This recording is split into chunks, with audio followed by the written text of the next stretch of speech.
Praise the lord అండి. నేటి దినవాక్యం ప్రసంగి గ్రంథం 3వ అధ్యాయం 4వ వచనం. ఏడ్చుటకు ఒక సమయము, నవ్వుటకు ఒక సమయము, దుఃఖించుటకు ఒక సమయము, నాట్యం చేయుటకు ఒక సమయము. చిన్న ప్రార్థన చేసుకుందాం. మహాపరిశుద్ధుడగు దేవా, ప్రభ, మా జీవితాలలో ఈ సమయము ఒక ముఖ్యాంశమును మేము గ్రహించుకొనుటకు మాకు సహాయం చేయండి తండ్రి. యేసు నామములో ప్రార్థిస్తున్నాను తండ్రి, ఆమెన్. మానవ అనుభవంలో అనేకమైన భావోద్వేగాలు, జీవితం సుఖదుఖాల సమ్మేళనం. ఈ భావోద్వేగాలు యాదృచ్ఛికం కాదని, అవి దేవుని రూపకల్పన మరియు సమయంలో భాగమని ఈ వచనం మనకు గుర్తు చేస్తుంది.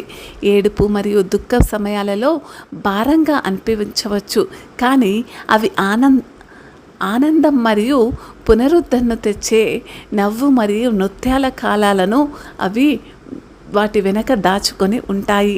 ఈ వచనం మన బాధ మరియు మన ఆనందం రెండిటిలోనూ మరి వీటి ప్రాముఖ్యత ఏంటంటే, ఈ రెండు సమయాలలోనూ దేవుడు ఉన్నాడని నమ్ముతూ జీవితంలో పూర్తి స్థాయి ఈ భావోద్వేగాలను స్వీకరించమని మనల్ని ప్రోత్సహిస్తుంది. చూడండి, ఇది ఈ సందర్భము మరి లేకపోతే అనేక సందర్భాలలో ప్రసంగి గ్రంథం మనం చూసినట్టయితే మరి సొలొమోను భక్తుడు తన అనుభవాల చేత రచించినది. అయితే వృద్ధాప్యంకి వచ్చిన సొలొమోను భక్తుడు ఈ లోకంలో అనుభవించవలసినవన్నీ కూడా అనుభవించి రాజుగా ఉన్న స్థానంలో తను అనుభవించినది ఏది కూడా లేదని గ్రహించి తన అనుభవాల నుంచి రాచిస్తున్న ఈ మాటలు మరి ఏమంటున్నాడంటే, మనకు ఏమని బోధిస్తున్నాయంటే, దేవుడు దుఃఖం మరియు ఆనందం ఈ రెండు మనల్ని ఆకృతి చేయడానికి, లేకపోతే మనల్ని దేవునికి దగ్గరికి తీసుకురావడానికి అనుమతిస్తాడు. ఏడుపు మరియు దుఃఖ సమయాలలో లోకం యొక్క పరిస్థితి మన జీవితాలలో ఏ విధంగా ఉంటుందో గ్రహించవచ్చు. ఎప్పుడైతే మనం ఆనందంగా ఉంటామో మన చుట్టూ నలుగురు చేరుతారు. ఎప్పుడైతే మనం దుఃఖంలో ఉంటామో మన అయిన వారే మనతో ఉంటారు. కానీ ఈ లోకంలో ఉన్న అనేకులు మరి దూరస్తులు కావచ్చు, మన గురించి మన దగ్గర చుట్టాలు కావచ్చు, అందరూ కూడా ఏమైపోతారంటే అసలు కనుమరుగైపోతారు. మరోవైపు మనం ఆనందంలో ఉన్నప్పుడు మన చుట్టూ చేరడం చేస్తూ ఉంటాము. అయితే మనుషుల మాదిరిగా కాదండి దేవుడు. జీవితాలపై దేవుని ఒక అధికారాన్ని మనం చూస్తున్నప్పుడు ఆయన తన ప్రయోజనాల కోసం దుఃఖం మరియు ఆనందం రెండింటిని మన జీవితాలలో ఉపయోగిస్తాడు. అయితే చాలా జాగ్రత్తగా వినండి. ఇది జీవితం యొక్క సమతుల్యత మరియు లయను వివరించడానికి. మరి ఎప్పుడైతే ఏ మనిషికైతే దుఃఖము తెలియదో మరి అతను ఆనందాన్ని అనుభవించలేడు. అవునా కాదా? ఎవరికైతే మరి దుఃఖము తెలుస్తుందో మరి అప్పుడే వాళ్ళ ఆనందాన్ని సంపూర్ణంగా అనుభవించగలుగుతారు. అందుకే ప్రతి దానికి ఒక సమయం ఉంటుందని, ఆ సమయం ఏదైనా కూడా కీర్తనకారుడు పలికినట్టు చూడండి.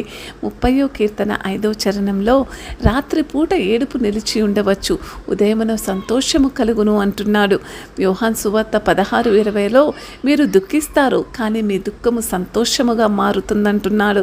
రోమీలకు రాసిన పత్రిక 12:15లో, సంతోషించు వారితో సంతోషించుడి, దుఃఖించు వారితో దుఃఖించుడి అంటున్నాడు. యెషయా గ్రంథం 61:3లో, బూడిదలకు బదులుగా అందాల కిరీటాన్ని, దుఃఖానికి బదులుగా ఆనంద తైన్యాన్ని, నిరాశకు బదులుగా స్తుతి వస్త్రాన్ని వారికి ఇవ్వండి అంటున్నాడు. చూడండి, దుఃఖము ఆనందం అనేవి పరిశుద్ధ గ్రంథంలో కూడా ఎంత ముఖ్యమైన వాటిగా మనం చూస్తున్నాము. అయితే నేటి క్రైస్తవులు ఆనందాలను, దుఃఖాలను దేవుని ప్రణాళికలో భాగంగా అంగీకరించమని గుర్తుంచుకోవాలి. మనం ఏడుస్తున్నా లేదా నవ్వుతున్నా మరి ఆ రెండిటిలో కూడా దేవుని వద్దకే మనం వెళ్ళాలన్నది సవాలుగా ఈరోజు ఈ మాట చెప్తుంది. దుఃఖ సమయాలలో దేవుడు మనల్ని ఓదార్చడానికి మనం విశ్వసించవచ్చు. అయితే అదేవిధంగా ఆనంద సమయాలలో కూడా మనం ఆయన యొక్క ఆశీర్వాదాలను జరుపుకోవచ్చు. ఈ వచనం మనం జీవితాలలో ఈ రెండు భావోద్వేగాల యొక్క మరి పరిస్థితుల్లో మనం ఎవరిని ఆశ్రయించాలో కూడా మనతో మాట్లాడుతుంది. అయితే చూడండి, జీవితంలోని ప్రతి సీజన్ ఏ విధంగా అయితే మరి ఈ లోకంలో జీవిస్తున్న మనకు మరి 3 కాలాలు ఉంటున్నాయి, అవునా? సమ్మర్ సీజన్, మరి వింటర్ సీజన్, అదేవిధంగా వానాకాలం, ఎండాకాలం, వర్షాకాలం. వానాకాలం, ఎండాకాలం, చలికాలం అంటున్నాము. అయితే ఈ 3 రకాలైన సందర్భాలలో కూడా వాటి ఉత్పత్తులు, వాటి పనులు అవి చేసుకుంటూ వెళ్తారు. అదే విధంగా దేవుడు మన ఆనందంలో ఆనందిస్తాడు మరియు తన మంచితనంతో జరుపుకోవడానికి మనల్ని ఆహ్వానిస్తాడు. అదేవిధంగా మనం బాధగా ఉన్నప్పుడు ఆయన మనతో పాటు దుఃఖిస్తే మనల్ని ఓదారుస్తాడు. మరి అంతేకాదండి, ఆయన మనతో పాటు నడుస్తూ ఉంటాడని కూడా ఇస్తుంది. చూడండి, అందుకే ఈ వచనం యేసుక్రీస్తుతో ఎలా ముడిపడిందో మనకు వివరిస్తుంది. యేసు తన భూ సంబంధమైన జీవితంలో దుఃఖం మరియు ఆనందం ఈ రెండింటినీ అనుభవించాడు. ఈ భావోద్వేగాలు మానవ అనుభవంలో భాగమని నిరూపించాడు. ఎప్పుడైతే లాజరు సమాధి వద్ద ఏడ్చాడో, యోహాను సువార్త 11:35 వచనం చూసినట్టయితే, మానవ బాధ పట్ల తనకున్న లోతైన మరి ప్రేమను ఆ విధంగా చూపించాడు. అదే సమయంలో ఆయన ఇతరులతో కలిసి జరుపుకున్నాడు. ఉదాహరణకు కానాలలో జరిగిన వివాహానికి హాజరయ్యాడు. యోహాను సువార్త 2:1-11 చూడండి, యేసు మన దుఃఖాన్ని ఆనందంగా మారుస్తాడు. ఆయన వాగ్దానం చేస్తున్నాడు. మరి యోహాను సువార్త 16:22లో, ఇప్పుడు మీరు దుఃఖించే సమయం, కానీ నేను మిమ్మల్ని మళ్ళీ చూస్తాను, మీరు సంతోషిస్తారు, ఎవరు మీ ఆనందాన్ని తీసివేయరు అంటున్నాడు. అయితే మనల్ని మనం వేసుకోవాల్సిన ఒక ప్రశ్న ఏంటంటే, మీ జీవితంలో దుఃఖకరమైన లేదా ఏడుపు కాలాలలో మీరు ఎలా స్పందిస్తున్నారు?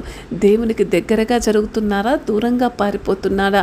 రెండో ప్రశ్న, దేవుడు తన మంచితనాన్ని మీకు గుర్తు చేయడానికి ఏ ఆనందాన్ని మీ సన్నిధికి తీసుకొచ్చాడో ఒకసారి జ్ఞాపకం చేసుకోండి. దేవుడు ఏ దుఃఖంలో మీకు తోడుగా ఉన్నాడో మీరు దాన్ని కూడా జ్ఞాపకం చేసుకొని మీ ప్రతి దుఃఖ సంతోషాలలో ఆయనతో సమయం గడపమని బతిమాలుకుంటున్నాడు.